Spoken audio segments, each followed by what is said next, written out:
किती लोकांनी योगा केलाय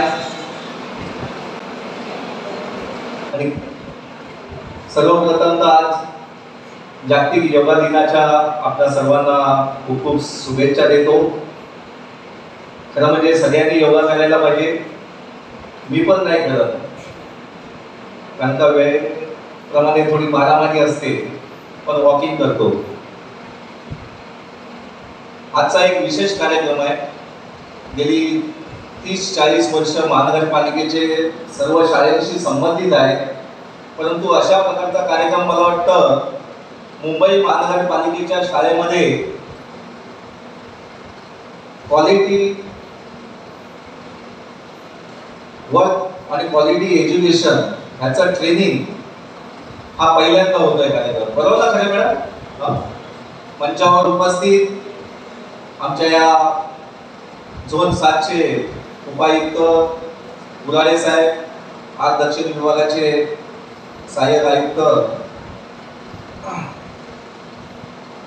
सालवी साहेब, माझे सहकारी कमलेश यादव ज्यांनी आत्ताच वक्तव्य केलं ते माझे दुसरे सहकारी निखिल व्यास, जे स्वतः एक शाळा संचालित करतात आणि पुढे त्यांचं कॉलेजमध्ये पण रूपांतर झालेलं आहे, तसे निखिल व्यास यांच्या विभागात हा कार्यक्रम आहे। प्रियंकाताई, दीना दयेकर, प्रतिभा गिरकर आणि आमचे सर्व शिक्षक आणि शिक्षकेतर स्टाफ, विशेष करून आज या ठिकाणी अरविंद गौरजी आणि मधु मॅडम हे या ठिकाणी आले। जोरदार टाळ्या वाजवून त्यांचं स्वागत करायचं आहे। चर्चा करताना मला समजलं की आजपर्यंत त्यांनी प्रायव्हेट शाळेमध्ये अशा प्रकारचं प्रशिक्षण आयोजित केलं आहे, पण मी तुम्हाला सांगतो 1980-1985 या मुंबई शहरामध्ये सगळ्यात कोणत्या सर्व शाळा चांगल्या होत्या आणि क्वालिटी शिक्षण होतं तर ते महानगरपालिकेच्या शाळेमध्ये होतं।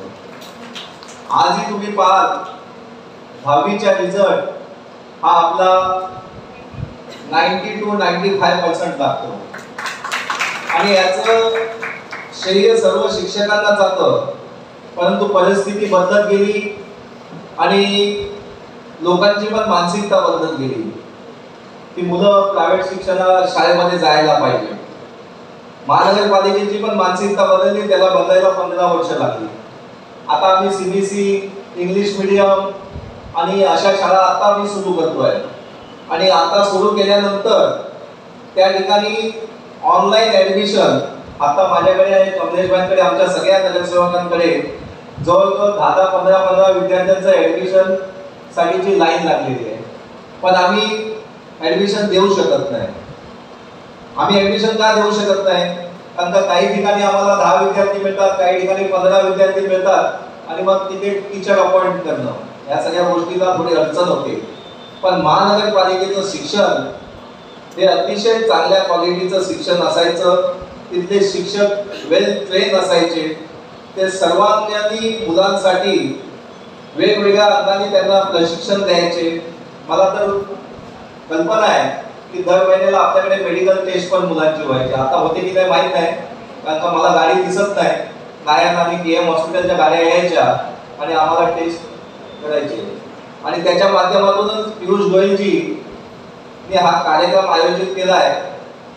मी पियुष गोयलांना खूप खूप धन्यवाद देते, ते आमचे केंद्रीय मंत्री आहेत, परंतु उत्तर मुंबईतून महानगरपालिकेच्या शाळेंचं क्वालिटी वर्कशॉप आज पहिल्यांदा आयोजित होत आहे, म्हणून आपण पियुषजींना धन्यवाद द्यायचा। पियुषजींना ऍक्च्युली या ठिकाणी कार्यक्रमाला यायची फार इच्छा होती, परंतु माननीय पंतप्रधानांची त्यांची बैठक आहे 5 वाजता आणि रात्री ते 3:30 वाजता युकेवरून आले।